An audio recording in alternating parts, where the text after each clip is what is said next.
Tervetuloa Riski- ja hyöty-podcastiin. Minä olen Lasse Lehtonen. Päivätyökseni toimin digitaalisen markkinoinnin ja tekoälyn asiantuntijana, mutta työssäni kohtaan paljon yrittäjiä ja halusin perustaa tämän podcastin, jotta pystyn haastattelemaan mielenkiintoisia yrittäjiä, kuulemaan heidän tarinansa ja saamaan ehkä vähän näkökulmaa siitä, miten tässä maassa pärjää. Vieraanani tänään on Aatu Pulkkinen Septimus Oy:stä. Käsittääkseni sinulla on aika paljon muitakin erilaisia rooleja eri yrityksissä, mutta aloitetaan ihan siitä, että mitä Septimus tekee? Septimus on siis tilitoimisto. Kaikessa yksinkertaisuudessaan tehdään taloushallintoa, joka siis pitää sisällään kirjanpitoa, palkanlaskentaa, verotusta, tilinpäätösten laatimista, mutta myöskin aika laajasti erilaisia niin kuin neuvonta- ja konsultointipalveluita sitten asiakkaille. Usein se tilitoimisto on ensimmäinen paikka, josta yrittäjä kysyy, kun menee sormisuuhun jonkun hallinnollisen asian kanssa, että olisi käytännössä mitä hyvänsä muuta kuin se yrittäjän omaa koreosaamista, niin tilitoimisto on eka paikka, minne soitetaan.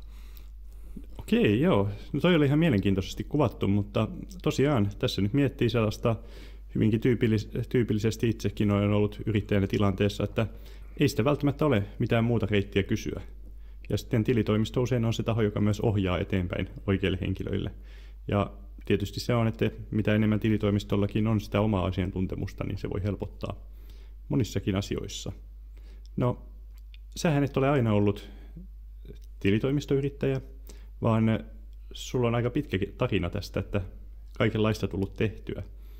Mistä sun yrittäjyys lähti? Mikä oli ensimmäinen yritys?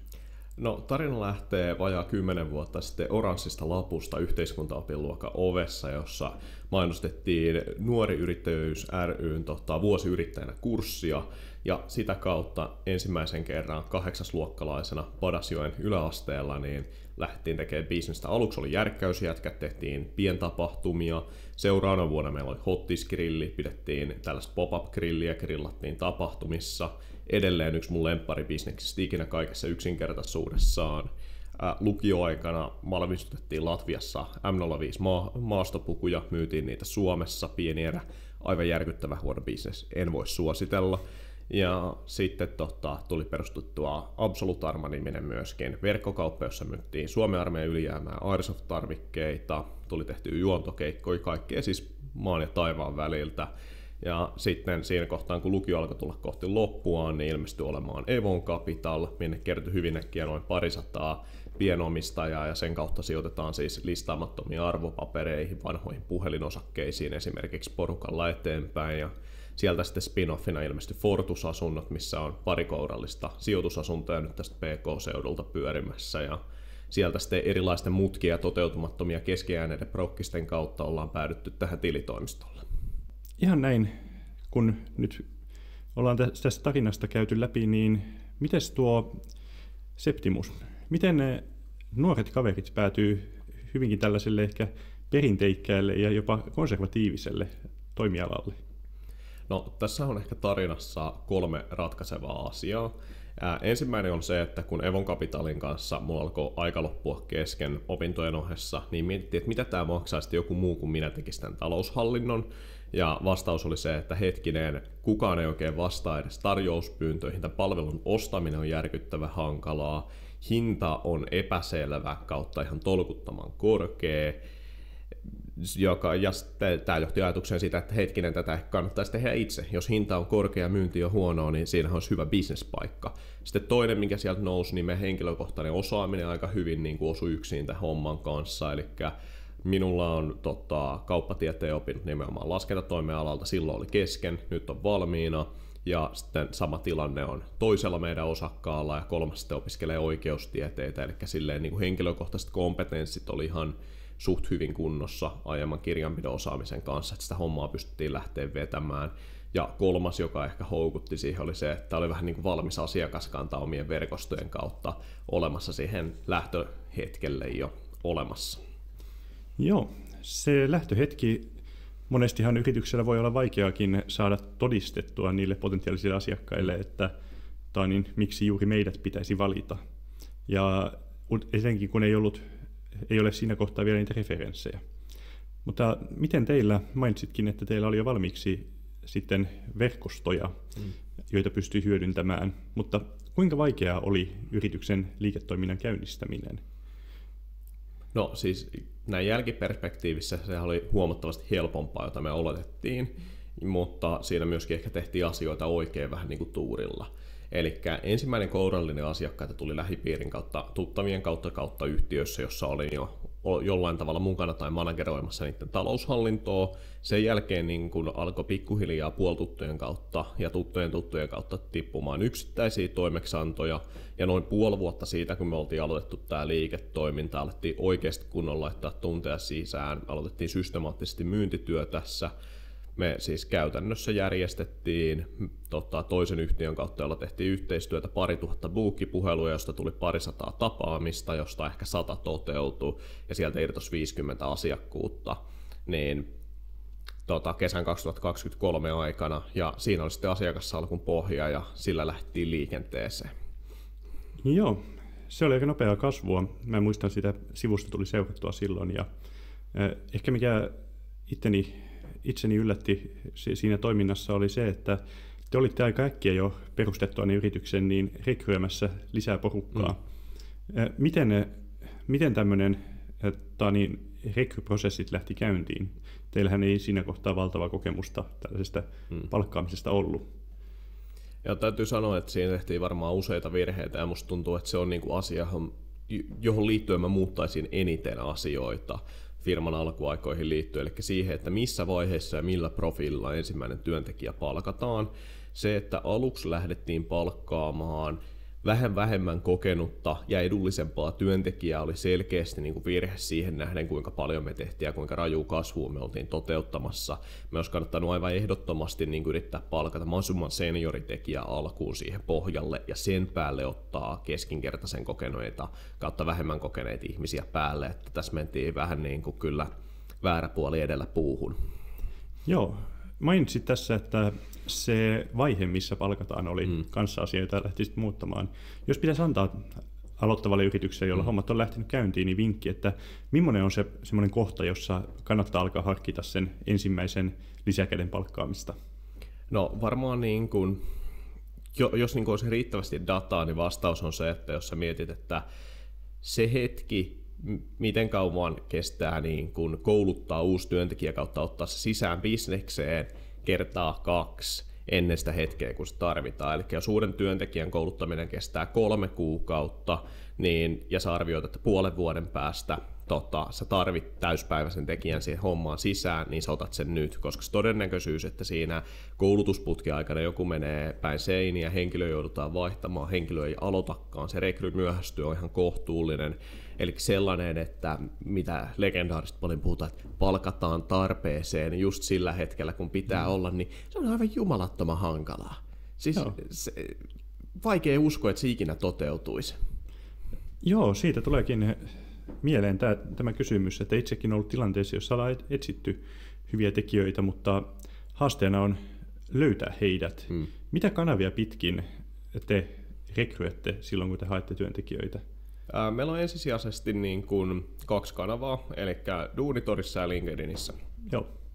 Ne on saavuttanut tosi hyvän osuvuuden, molemmat toimii todella hyvin, ja mun mielestä jopa hauskaa huomata, että Duunitori toimii huomattavasti paremmin, mitä ne itse edes mainostaa toimivansa. Tai sitten me ollaan vaan keskimääräisesti selkeästi paremmin tehty työpaikkailmoitus ja parempi työnantaja, vaikea sanoa, mutta joka tapauksessa näin. Joo.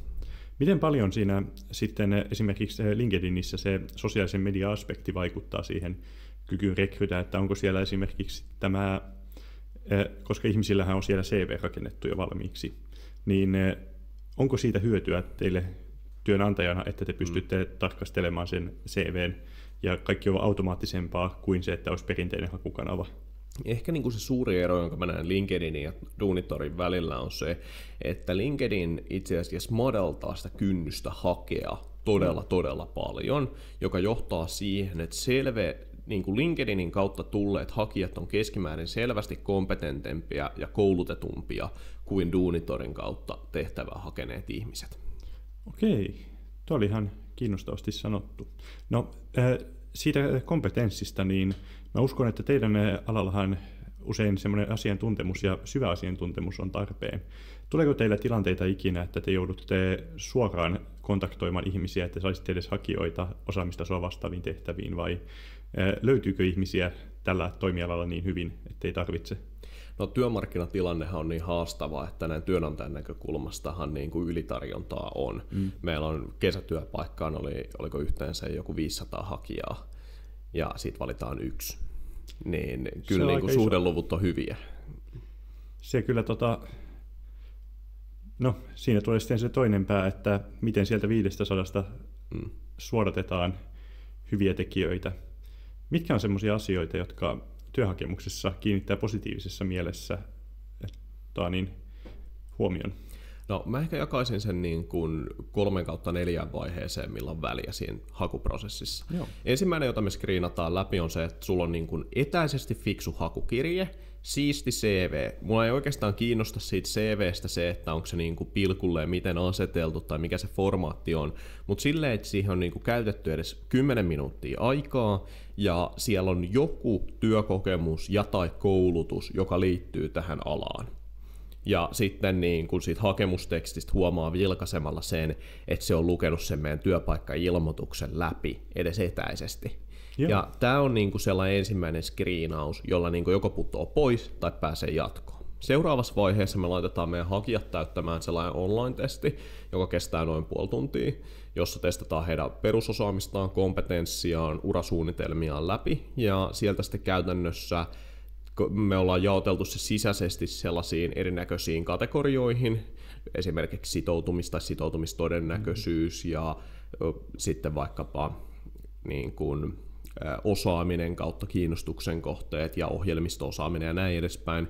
Ja käytännössä kaikista kategorioista heikoimmat pudotetaan pois. Ja sitten meille jää jäljelle ehkä alle 10% tämän jälkeen alkuperäisistä hakijoista, jonka jälkeen niin kun tehdään tarkempi manuaalinen läpikäynti ja joko kaikki tai lähestulkoon kaikki niistä soitetaan läpi lyhyen ehkä 5 minuuttia kestävään puhelinhaastatteluun, jos tarkoituksena on screenata se, että onko se kusettanut siinä monivalintatestistä, onko se täyttänyt sen itse, ja toinen asia, jota siinä testataan, on se, että se ihminen on silleen sosiaalisesti riittävän kyvykäs, että se pystyy toimimaan puhelimessa, kun häneltä kysytään hankalia kysymyksiä pari kappaletta putkeen, koska meidän työssähän se on hirveän tärkeää, koska se asiakas voi soittaa sulle ja kysyä puskista tosi hankalan kysymyksen, ja se, että meidän yhtiön toiminta näyttää hyvältä, se on tärkeää, että se kirjanpitäjä pystyy vastaamaan siihen fiksusti, tai vastaamaan, että hän ottaa selvää tästä asiasta. Eli se screenataan siinä ja sen jälkeen parhaat kutsutaan haastatteluun, missä sitten ehkä niin kuin arvioidaan sitä kokonaisuutta ja panostetaan ennen kaikkea siihen oppimiseen ja oppimiskyvyn teemoihin. Joo. No tuo oli tosiaan enemmän tästä yritysbrändin rakentamista työnantajan näkökulmassa. Niin seuraavaksi voitaisiin puhua vähän siitä, miten ylipäänsä brändiä rakennetaan. Toimialanahan tilitoimistot on hyvin erilainen kuin monet muut, ja yleisesti ottaen se brändin rakentaminen voi olla haastavaakin. Kilpailuhan on tosi suurta ja löytyy tosi paljon isoja vakiintuneita toimijoita. Niin miten Septimuksen kaltainen pienempi toimija tällaisissa markkinoissa erottuu muista tälleen brändin kautta? No ehkä ensimmäinen huomio, jonka mä haluaisin tuosta pienitoimijasanasta sanoa, että se pitää paikkansa, että absoluuttisessa mittakaavassa me ollaan ihan äärimmäisen pieniä, mutta mehän ollaan niin kuin parin isoimman prosentin joukossa suomalaisia tilitoimistoja. Niin totta, se varmasti hämärtyy myös tälleen, kun asiaa tarkastellaan, niin isoimmat tilitoimistot dominoivat niin paljon sitä näkyvyyttä, että loppujen lopuksi tällainen yksinyrittäjätyyppinen tilitoimisto on ehkä todennäköisesti se yleisin tilitoimistotyyppi. Kyllä. Mutta joo. Suuri osa tilitoimistoistahan on 1-3 henkilön toimistoja. Liikevaihdoltaan selvästi alle 500 000 euroa vuodessa. Useimmiten siis 50 tonnia - 250 tonnia taitaa olla selvästi niin kuin se, missä enemmistö noista seilaa. No. Suomessa on 6700 tilitoimistoja risat. Ja niistä, jotka vaihtaa yli 1 000 000 euroa vuodessa, niin siellä on joitakin satoja. Joo. Ja me kuulumme tähän kohorttiin tästä niin kuin toivottavasti ainakin tämän vuoden jälkeen. Eli nythän me ollaan kasvu-uralla, joka on ollut silleen noin 10-5% kuukausikasvua, ja nyt meidän vaihtotaso on noin 60-70 tonnia kuussa. Eli tämän vuoden aikana meidän pitäisi päästä niin kuin juoksevan vuoden 1 000 000 euron liikevaihtotasoon. Ehkä, jos asiat menee hyvin. Joo. No, kysymykseni on siinä määrin pätevä, että te tällä mittakaavallakin niin ei ole kauaa siitä, kun te olitte pieni toimija. No ei ole, joo. Niin, miten näet, että kun olette kasvattanut pienestä toimijasta, niin onko brändin rakennus ollut oleellisessa roolissa sitä kasvua, vai onko kyse ollut enemmän tehokkaasta asiakashankinnasta? Kyllä mä näkisin, että se tehokas asiakashankinta on ehkä mennyt tässä edellä.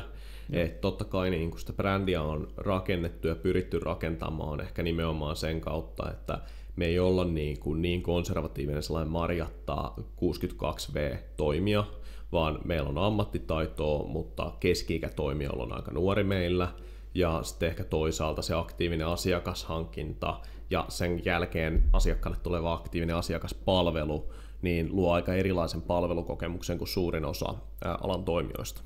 Se on varmasti totta. Miten sitten tämä asiakashankinta, eli kun yrityksellä ainakin alkuvaiheessa niin ei välttämättä ollut vielä paljon nimeä, niin millä keinoilla te pystyitte asiakkaalle vakuuttamaan, että te olette hyvä ja luotettava toimija ja kasvattamaan tätä asiakaspohjaa? Musta tuntuu, että tilitoimistomarkkinalla brändit on niin heikkoja ja sitten isojen brändien ehkä nimenomaan brändikuva on huono. Niin nimenomaan tilitoimistomarkkina tukee pieniä toimijoita brändikuvan puolesta hyvin, koska nimenomaan isoimmat on brändäytynyt kankeiksi, kalliiksi, vanhanaikaisiksi, hankaliksi ja jopa osa niistä laadullisesti huonoiksi. Niin yleensä jopa pienet tai keskisuuret toimijat jo automaattisesti mielletään paljon positiivisemmin, eli nimenomaan isommalla on ehkä paljon enemmän vakuuttelun tarvetta kuin keskisuurella toimijalla tässä markkinassa. Näin se voi ollakin. Muistan itse, että joskus vuosia sitten, kun yritystä perustin, niin kilpailutin tilitoimistoja, niin isoin haastehan oli saada edes yhtä tarjousta tilitoimistoilta. Silloin mietin sitä, että todennäköisesti se tilitoimisto, joka ylipäänsä suostuu vastaamaan tarjouspyyntöihin riittävän nopealla aikataululla, saattaisi olla hyvin kilpailukykyinen. Onko tämä asia, jonka voit vahvistaa? Että No toi varmasti omalla tavallaan pitää paikkansa, mutta on muistettava, että koska toimiala konsolidoituu aika tiukasti, eli yrityskauppoja tehdään paljon, isommat ostaa pienempiä, niin alalla on paljon toimijoita, jotka pyrkii kahmimaan ison määrän asiakkaita, on joku sen vuoden bisneksessä ja myy itsensä eteenpäin. Eli sitten asiakkaan loppujen lopuksi näkökulmasta, niin olisiko se mennyt suoraan sinne isompaan vai tällaisen detourin kautta, niin ei osaa sanoa, että onko sinulla merkitystä. Meillä ei ole tarkoitusta niin kuin tehdä tämän mallista keikkaa tämän firman osalta. Tämä kasvaa aivan liian hyvin ja on itselleni aivan liian mielenkiintoinen business, jotta mä luopuisin tästä noin helpolla. Mikä on sitten, jos yrityksen tarkoituksena ei ole tehdä exittiä myymällä sitten isommalle toimijalle, niin onko tässä Septimuksella mitään pitkän linjan suunnitelmaa, mitä tällä yrityksellä aiotaan tehdä? No ehkä on parempi sanoa, että ei ole niin kuin aikomusta tehdä mitään lyhyen aikavälin exittiä. Kukaan nyt ei tiedä, mitä tapahtuu etenkään näin nuorelle kaverille 10 vuoden, 20 vuoden aikana. Kyllä. Että en nyt sano definitiivisesti, että ikinä mitään tollasta ei tapahtuisi. Mutta huomioiden, kuinka hyvää kassavirtaa tällainen laitos pystyy tuottamaan, jos sen siihen haluaa optimoida, eli suomeksi sanottuna karsii paljon myynnistä ja markkinoinnista pois, niin se, millaiset valuaatiotasot tällaista saa yrityskaupoissa, muuttuu aika epähoukuttelevaksi siihen nähden, että sen vaan omistaisi. Sitten mennään tästä takaisin vähän tähän asiakashankintaan. Millaisilla keinoilla te olette toteuttaneet asiakashankintaa? No sanotaan näin, että 3 tärkeää keinoa tähän on niin kuin suora kylmäsoittaminen, buukkaaminen. Sitä on niin kuin tehty paljon, se on johtanut tosi hyviin tuloksiin. Se on yllättävän kustannustehokasta tällä alalla. Toinen on se, että me kalastetaan meidän nykyisestä asiakaskunnasta liidejä kautta silleen suosituksia tosi aktiivisesti, ja niiden close-out-prosentit on aivan huikeita. Meidän asiakkaat on hirveän tyytyväisiä, se näkyy siinä, että ne suosittelee automaattisesti eteenpäin, ja pyydettynä, että suosittelee eteenpäin, niin vielä enemmän suosittelee eteenpäin. Se toimii tosi hyvin. Ja kolmantena sähköpostimarkkinointi, niin sen osuvuus on yllättävän hyvä. Mä oon paljon kuullut, että yritykset eivät halua ottaa sähköpostimarkkinointia toimintaansa, koska mielikuva siitä on usein aika heikko. Nähdään, että se menee vähän sen spammin puolelle ja ei kukaan nyt sähköposteja lue. Mutta teillä on toisenlainen kokemus. No ehkä ennen kaikkea se lähtee siitä, että me ei lähetä mitään uutiskirjeitä, me ei lähetetä mitään, mikä näyttää niin kuin stereotyyppiseltä sähköpostimainokselta. Me lähetetään yksinkertainen tekstisähköposti, jossa me onnitellaan esimerkiksi yrittäjän hienosta tilikaudesta tai uudesta firmasta ja kysytään, että olisiko hänellä aikaa ensi viikolla soitella lyhyesti taloushallintoon liittyen, että annettaisiin mielellään tarjous, että mihin numeroon ja mihin aikaan voisi soittaa. Ja ihmiset vastaa näihin, että joko ei kiitos tai vastaa, että hei, soita ensi viikon torstaina kello 12, jolloin meidän myyjä tekemässä kauppaa. No niin. Mainitsit tässä, että siellä oli 2 tyyppistä kohdetta, että tietysti aloittavat yrittäjät varmasti kiinnostava porukka ihan senkin takia, että he on vähän tämmöinen blank canvas-tyyppinen, että siellä ei ole välttämättä muut tilitoimistot vielä päässeet käsiksi, mutta toinen, minkä mainitsit, oli, että onnittelette hyvin menneestä tilikaudesta, niin onko siinä taustalla tällainen, että yrittäjät ovat valmiimpia vaihtamaan tilitoimistoa juuri tilikauden päätyttyä vai onko tuossa muuta syytä? No sanotaan näin, että yrittäjillä on monia syitä, miksi ne vaihtaa tilitoimistoa, ja varmaan hinta tai palvelun laatu on sellaisia, minkä kanssa sitä vaihdetaan ei niin kiireesti, mutta vaihdetaan sitten esimerkiksi tilikauden taitteessa, mutta jos palvelun laadussa on ongelmaa tai yhtiön toiminta on muuttunut rajusti tai jotain muuta, niin sitten sitä voidaan vaihtaa jo tilikauden aikana. Ja meidän asiakkaista suurin osa on vaihtanut meille jo kuluvan tilikauden aikana sen. Eli se ei ole ehkä nykyään enää niin harvinaista, että vaihdetaan kesken tilikauden, koska nykyään sähköisten ohjelmistojen välissä käytännössä eksporttaat ja importtaat historian sisään ja elämä jatkuu. Se on huomattavasti vähemmän tuskainen operaatio kuin se on ollut vaikka 5-10 vuotta sitten. Mutta tuosta ehkä niin kuin huomiona, että sähköpostimarkkinoissa meillä on kohderyhmänä tosiaan uudet yrittäjät, mutta sen lisäksi vaihtelevissa kampanjoissa jotkut muut segmentit. Tämä oli vain yksi esimerkki näistä, joilla on ollut hyvä tilikausi pohjalla, mutta yksi, mikä me ollaan huomattu tosi hyväksi, etenkin niin kuin ihan buukkaamalla soittain, on yrittäjät, joilla on 1-2 tilikautta takana, ja sen jälkeen niillä huomataan, että yrityksellä on selvästi kovaa kasvua, niin näille soitetaan, ja se on segmentti, josta me havaitaan, että usein se olemassa oleva palvelu, joka on valittu silloin firmaa perustaessa, on joko huomattavasti liian kapea, liian kankea, liian manuaalinen siihen nähden, mikä se tarve olisi niin kuin nykyään. Ja siellä se ajatus siitä, että keskustellaan, miten tämä voitaisiin toteuttaa ja mitä se voisi maksaa, kun se toteutetaan teille helpommalla tavalla, niin herättää mielenkiintoa. Joo, se on tietysti varmasti tämä, että sitä ei välttämättä osata etukäteen nähdä, että jos yritys kasvaa, niin miten tarve esimerkiksi tietyn tyyppiselle tilitoimistopalvelulle ja tietysti muuttuu siinä samalla tavalla kuin yrityksen kasvaessa myös se johtamistapa, jolla sitä yritystä kannattaa johtaa, eroa. On eri asia pyörittää 10 miljoonan liikevaihdon yritystä kuin 100 000 euron liikevaihdon yritystä. Niin siinäkin tulee varmasti paljon sellaista, mitä pystyy automatisoimaankin, kun volyymi on riittävän iso, että se kannattaa tehdä. Onko tällä alalla softat kovin suuressa keskiössä? No ohjelmistohan on nykyään niin kuin joskus jopa laskutuksesta puolet, pienillä firmoilla ainakin, eli ohjelmiston osuus hinnasta sekä siitä niin kuin palvelun toteutuksesta on aika iso osuus. Ja ohjelmistot on kuitenkin aika jännittävässä vaiheessa mun mielestä tällä hetkellä, koska koodaaminen on muuttunut halvemmaksi, helpommaksi ja nopeammaksi. Kirjanpito-ohjelmistot, kyllä mä en nyt sano, että ne ei olisi monimutkaisia, ne on ihan äärimmäisen monimutkaisia, mutta verrattuna moneen muuhun softatuotteeseen, ne on kuitenkin suhteellisen straightforward-tuotteita, ainakin perustasoiset kirjanpitosoftat. Suomessa joku on joskus väittänyt, että on per capita eniten kirjanpito-ohjelmistoja maailmassa, ja mä en epäile hetkeäkään tätä asiaa, koska perustasoisen kirjanpito-ohjelmiston ohjelmiston pystyy vaikka rakentamaan itse Exceliin jokusessa päivässä, jos haluaa. Olen joskus itsekin tällaisen harjoitteen tehnyt. Ja voitte sitten kuvitella, että vähän näppärämpi koodari ottamalla pari vuotta aikaa ja 100-200 tonnia rahoitusta, niin ilmestyy jotain käyttökelpoista. Tästä on aika paljon esimerkkejä tässä maassa. Ja sitten jos aletaan kaataa joitakin miljoonia päälle, alkaa ilmestyä aika hienoin softia. Elikkä mä en usko, että yksikään softa tulee saavuttamaan sitä absoluuttista dominanssia taloushallintomarkkinalla, ja se ehkä mahdollistaa sen, että niiden hintataso myöskin pysyy tilitoimistoja kohtaan kautta loppuasiakasta kohtaan kohtuullisena. Mutta totta kai sitä on paljon spekuloitu, että käykö siinä niin, että taloushallintosoftat syö sen koko tilitoimistomarkkinan sisäänsä, mutta mä oon vähän skeptinen tästä nimenomaan sen takia, että nekin ohjelmistot joutuu kilpailemaan niin rajusti keskenään.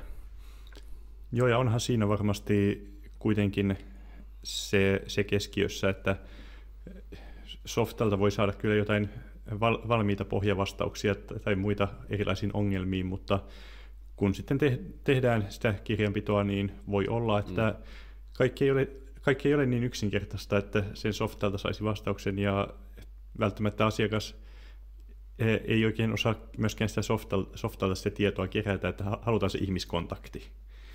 Ja se tietysti on, mä itse olen huomannut, kun just tilitoimistoja on kilpailuttanut ja ollut asiakkaana, niin aika usein tilitoimistopalveluita myydään vähän se softa edellä.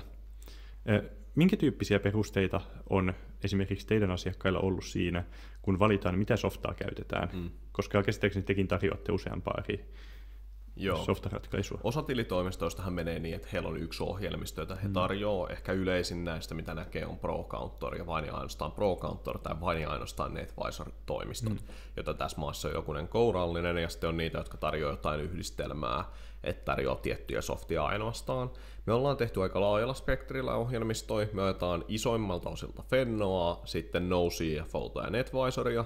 Meillä on jonkun verran ProCountor-asiakkaita, mutta se on niin kuin about meidän plattari. Me ollaan koskettu asiakastöiden puolelta myöskin joihinkin muihin ohjelmistoihin, mutta ne ei ole missään nimessä meidän fokuksessa. Ja osa toimijoista tosiaan keskittyy aika voimakkaasti tiettyyn softaan, ja mä hahmotan sen, että se on hallinnollisesti toimistossa helppo. Ihmisiä on helppo kouluttaa, toiminta on helppo valvoa, se helpottaa laskutusta, monia muita asioita, mutta toisaalta se rajaa sun asiakaskuntaa ja myyntityyliä aika paljon, ja ehkä myöskin sitä, että sä et sitten rehellisesti aina pysty tarjoamaan parasta ratkaisua sun asiakkaalle, jos sä oot hirttäytynyt kiinni tiettyyn softaan. Isoimmat erot ehkä näiden kanssa muodostuu käytettävyyden ja hinnan lisäksi niin kuin ominaisuuksien puolesta seuraavista, eli pankki-integraatio ja sen laajuus, eli mihin pankkeihin käytännössä se ohjelmisto menee kiinni, tuleeko dataa yhteen vai kahteen suuntaan, toimiiko ulkomaalaistilit, toimiiko valuuttatilit, tällaiset asiat vaikuttaa aika paljon, ja usein se on niin kuin se kriittisin syy, mikä rajaa sen ohjelmiston. Isommilla firmoilla taas rajauksia aiheuttavat syyt usein perustuu integraatioihin, eli mihin niin kuin toisiin softiin sen saa kiinni, jotka suoraan noutaa joko taloushallinnosta dataa jonnekin toiminnanohjausjärjestelmään tai toisinpäin esimerkiksi, mitä mä sanoisin, EASoft ja jotkut muut tällaiset rakennusalan ohjelmistot, niin voi vaikka tuoda isoja määrää hinnastotietoa taloushallinto-ohjelmiston laskutusta varten tai sisäistä hallintoa varten, niin suoraan käytettäväksi, eli hinnastoja ei jouduta vaikka manuaalisesti päivittämään. Joo. Miten paljon tulee sitä, että uusi asiakas tulee suoraan ja sanoo, että hän haluaa tietyn softan, vai onko se useimmiten kuitenkin niin, että keskustelma asiakkaan kanssa löytyy se oikea softa? No sanotaan näin, että yli 80% niin ei osaa sanoa niin kuin mitään, heille ei ole mitään merkitystä. Joo. Ja sitten jonkun verran on, ja lähinnä on kohdannut siis NetVisorin sekä sitten ProCountorin kanssa sitä, että lähinnä ovat nähneet mainoksen, käyneet heidän myyntiedustajansa kanssa puhumassa, tai joku kaveri on joskus käyttänyt sitä ja todennut, että he haluaa ehdottomasti tämän. Sitten me käydään läpi, että onko se perusteet niin kuin oikeasti hyvät, miksi ne oikeasti haluaa sen, ja ei siinä mitään. Usein se voi olla ihan hyvät syyt, että he haluaa sen, heillä on joku integraatio, joka sen kanssa toimii, ja sitten niin kuin selvä, mennään sillä. Joskus selvii, että he ovat olleet niin sanotusti mainoksen uhreja, ja sitten mietitään oikeasti se ratkaisu, jonka he haluavat ottaa siihen. Joo, ja se on tietysti varmasti tämmöinen soviteltavissa aina sen tarpeen mukaan, niin kuin mainitsitkin. Ja, joo. Puhuimme hetken aikaa yrityksestä Septimus Oy, mutta sulla on muitakin projekteja tässä ollut. Viime vuonna kirjoitit gradun aiheesta listaamattomien osakkeiden hinnan muodostus, ja käsittääkseni tykkäisit tästä kirjoitustyöstä niin paljon, että olet jatkanut vähän samoilla urilla linjaa. Joo, kyllä. Eli aihe on kyllä muuttunut, mutta toimin nyt myös siis väitöskirjatutkijana Aalto-yliopistolla laskentatoimen laitoksella. Eli gradun kirjoittaminen on sen verran mukavaa ja mielenkiintoista, ja samaan aikaan tuli opettajilta vinkkiä, että kannattaisi ehkä hakea jatko-opintoihin, että sen virheen tein, ja en ole sitä virhettä kyllä katunut. Että Aallon laskentatoimen laitos on epäeräisesti yksi parhaita työpaikkoja, joissa mä olen ikinä ollut. Todella fiksuja ihmisiä, heidän kanssaan on äärimmäisen miellyttävää työskennellä, ja tosin tutkimukseni siellä keskittyy enemmänkin tilinpäätöksien laatuun ja tilinpäätösten virheisiin, mutta edelleen niin sanotusti on aktiivinen listaamattomien osakkeiden kanssa, joka oli graduna ihan äärimmäisen mielenkiintoinen aihe, ja se mahdollisti todella mehukkaita haastatteluita. Joo, no lähdetään ihan siitä, että mitä listaamaton osake tarkoittaa. Joo, eli käytännössä aika hyvin noi yhtiöt voidaan jakaa listaamattomiin ja listattuihin yhtiöihin. Listatut yhtiöt on ehkä helpompi hahmottaa, eli pörssiyhtiöt suomeksi sanottuna, joilla voidaan käydä pörssissä kauppaa. Ja sitten meillä on listaamattomia yhtiöitä, eli kaikki meidän tuntemat pikkuyhtiöt. Naapurin Taksi Oy on listaamaton yhtiö, mutta yhtä lailla vaikkapa Fazer on listaamaton yhtiö. Ja sitten listaamattomia yhtiöitä voidaan jaotella totta kai loputon määrä lisää, mutta se segmentti, josta minä olen ollut kiinnostunut, on nimenomaan listaamattomat yhtiöt, joilla on paljon omistajia, joillakin niin paljon omistajia, että niillä on enemmän omistajia kuin monilla pörssiyhtiöillä. Ja listaamaton yhtiö vielä sekoittaakseen tilannetta lisää voi kuulua arvo-osuusjärjestelmään, eli samaan järjestelmään, jossa käydään kauppaa listatuilla yhtiöillä, ja ne voi olla myöskin julkinen osakeyhtiö muodoltaan, mutta ne voi silti olla olematta pörssikaupankäynnin kohteena, joka hämärtää tätä tilannetta entisestään.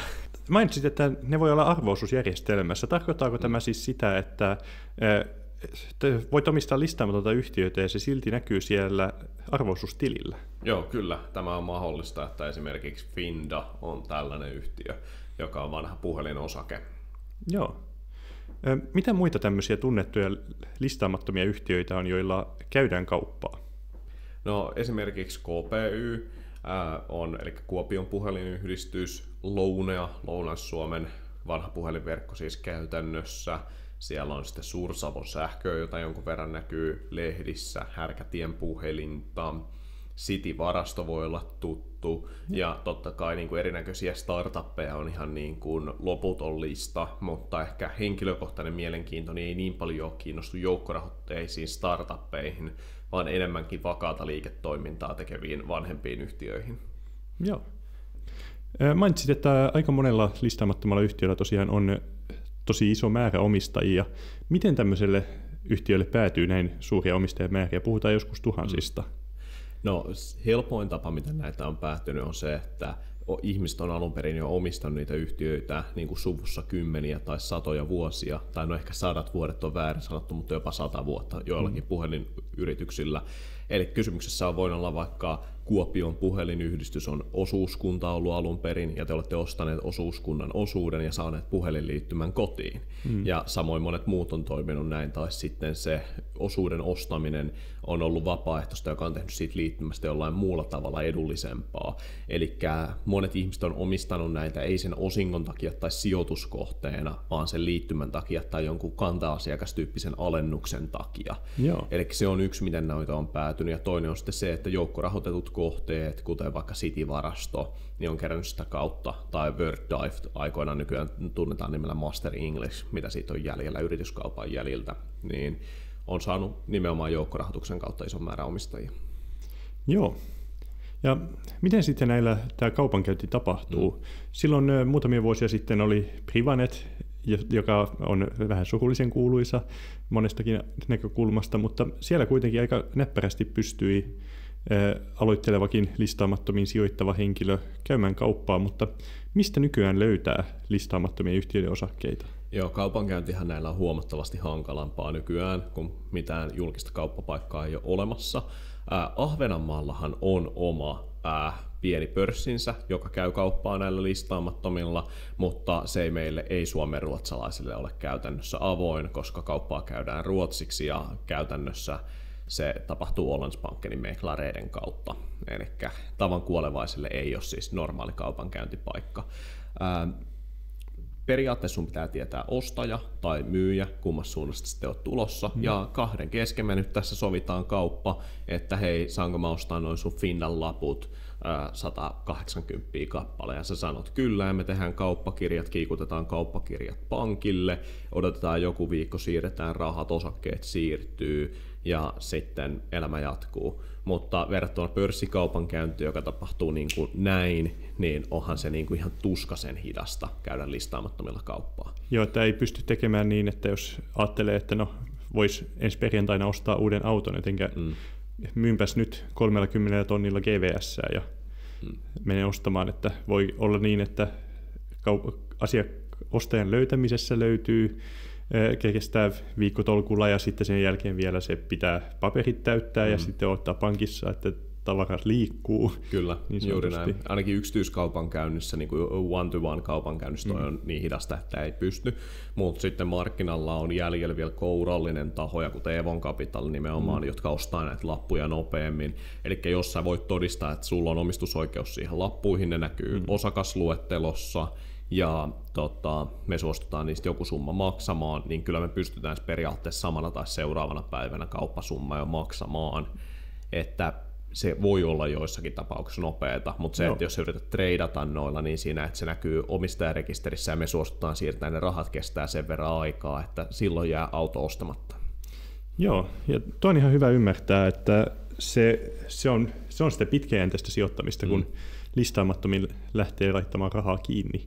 Mutta sä olet tosiaan ihan tutkinutkin näitä listaamattomia osakkeiden arvon muodostumista, niin millaisia näkökulmia on, että mä oon ainakin semmoisen käsityksen saanut, että ei ole tehokas tapa miettiä listaamattoman arvoa vaikka niin, että jos ajatellaan vaikka Laitilan virvoitusjuomatehdas, niin todennäköisesti mut nauretaan ulos, jos mä menen tarjoamaan sillä tavalla, että mä katson pörssistä Olvin PE-luvun ja ajattelen, että jos sillä lasketaan, niin tässä olisi Laitilan osakkeen hinta.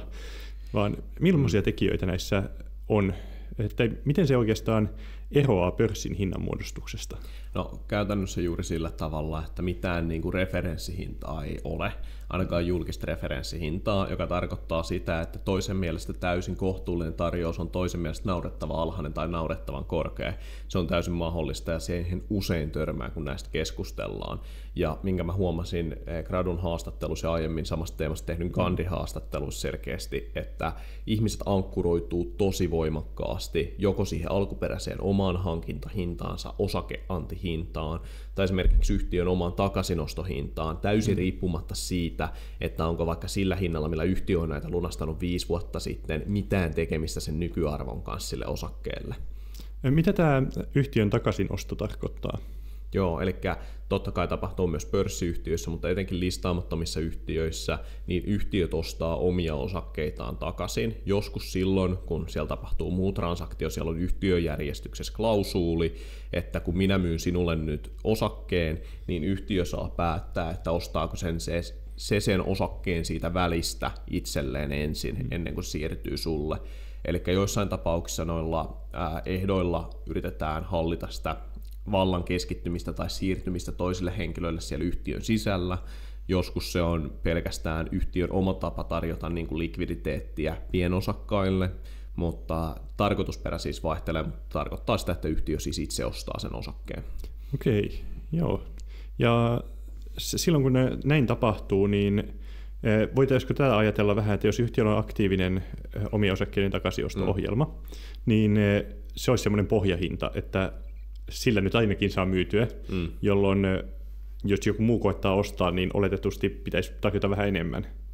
kyllä se vie sen konsensuksen yleensä niin kuin vähintään hieman sen yläpuolelle, mutta totta kai markkinalla on loputon määrä pieniä tekijöitä, jotka tarjoaa törkeästi huomattavasti alle takaisinostohintaa, ja ne saa silti tehtyä kauppoja, kun ihmiset ei ymmärrä, ihmiset ei tiedä, ihmiset ei osaa, ja joskus siihen takaisinostoon liittyy jotain rajoituksia, jotka liittyy siihen määrään, tai sitten se kaupan toteuttaminen voi olla todella paljon hitaampaa sen yhtiön itsensä kanssa, joka sitten tarkoittaa sitä, että joku, joka tarjoaa vähemmän, saattaa silti saada niitä kaupaksi.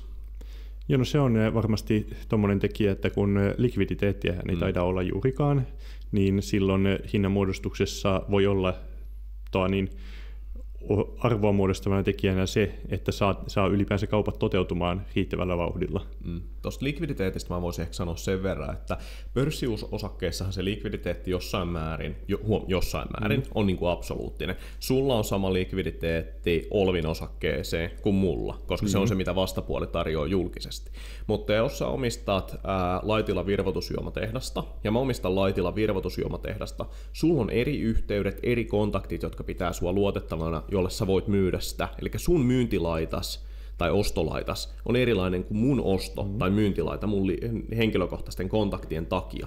Eli se likviditeetin tekemä niin kuin preemio kautta hintaan aiheuttama muutos on jokaisella listaamattoman omistajalla erilainen, kun taas pörssissä se on lähtökohtaisesti omistajilla samanlainen, joka tarkoittaa sitä, että näin niin kuin teoreettisesta näkökulmasta, niin se ei tarkoita, että joku kusettaa jotakin tai se ei välttämättä tarkoita sitä, että markkinassa on mitään niin kuin fundamentaalia vikaa, vaan se on yksinkertaisesti sen ominaisuus, että sun likviditeettitaso ja sitä kautta se likviditeetin vaikutus hintaan on erilainen kuin minulla. Ja tässä ehkä niin kuin voi ajatella, että miksi Evon Capital tai joku tällainen keskitetty taho, joka käy näillä kauppaa, niin voi menestyä siinä hommassa, on se, että kun yksittäisen ihmisen likviditeetti on huomattavan alhainen, niin jos on joku taho, joka on vähänkin aktiivinen, jolla on vähänkin paremmat verkostot käydä näillä kauppaa, niin se pystyy saamaan hyötyä siitä, että sillä on leveämpi määrä osto- ja myyntilaita tarjontaa. Niin. Joo. No tässä tuleekin nyt tämä, että puhuit, että yksilötasolla likviditeettipreemio voi olla huomattavasti erilainen johtuen verkostojen laajuudesta. Ja tämä antaa tämmöisen kuvan, että hinnanmuodostus voisi olla hyvinkin matemaattista. Tietysti voi aina kysyä, että miten rationaalista on vaikka pörssin hinnanmuodostus, mutta kun me siirrytään vielä listaamattomiin osakkeisiin, niin miten rationaalisena sä ylipäänsä näet sen hinnanmuodostuksen, kun vaikka otetaan tilanne, jossa mulla olisi Laitilan virvoitusjuomatehdasta ja sä haluaisit ostaa, niin miten se konsensus löydetään? Onko se perusteltavissa numeroin ja likviditeettipreemioin vai miten se muodostuu? Niin varmaan ensimmäinen kysymys on se, että tarkoitaanko me rationaalisuudella sitä, että onko se sen yhtiön fundamenttien kautta rationaalinen, eli mikä sen yhtiön kasvu ja kannattavuus ja kassavarat on, onko se siihen nähden rationaalinen vai sun henkilökohtaiseen tilanteeseen nähden rationaalinen. Että jos sä oot myymässä sun käytettyä autoa, niin se, että naapurin Pekka, jonka sä tiedät, että se ei tule valittamaan siitä kaupasta ja antaa sulle heti 3 tonnia käteen, niin se kauppa voi olla ihan täysin rationaalinen siihen nähden, että sä käyt myymässä sen kamuksille 100 € kalliimmalla ja tiedät, että joka toinen kerta se on tappelemaan siitä asiasta jälkikäteen. Onko nähtävissä kuitenkaan kehityssuuntana sitä, että listaamattomien kaupankäynnistä tulisi avoimempaa tai selkeämpää, vai näyttääkö tämä siltä, että tällä tavalla toimitaan tulevaisuudessakin? No tässä on vähän absurdi tilanne, että finanssivalvonta, joka ehkä ajattelee stereotyyppisesti, että pitää sitä yksityissijoittajan kautta yksittäisen kotitalouden puolta siitä, että he eivät tule kusetetuksi, niin käytännössä omalla toiminnallaan mahdollistaa sen, että kaiken maailman hämärät tahot pystyy käymään laajamittaisesti kauppaa, että tarkoituksellisesti erehdyttämään ihmisiä listaamattomalla markkinalla. Eli tämän Privanetin katastrofin jälkeen, tai miten sitä haluaakaan kutsua, niin finanssivalvonta on suhtautunut äärimmäisen nihkeästi listaamattoman kaupankäynnin niin kuin alustoihin ja paikkoihin, joka johtaa siihen, että uutta kauppapaikkaa useista yrityksistä huolimatta ei ole syntynyt. Ja se, että meillä on kauppapaikka, joka asettaisi jonkunnäköisen hintatason, jonkunnäköisen karkean konsensuksen siihen, että minkä verran näistä lapuista pitäisi maksaa tai ihmiset maksaa, niin mitään tällaista ei ole, joka johtaa siihen, että jos sä nyt päätät olla törkeä ihminen ja tulla mullua, että hei mä tarjoan Findas 40 € osake, ja Finda-osakehan on siis niiden osakemäärät ja minkä arvon se yksi osake on muuttunut splittien kautta, nyt reverse splitin kautta viimeksi huomattavasti, joka johtaa siihen, että nykyään Findan osakkeen ehkä hinta on 180-200 euroa, tai voisi olla.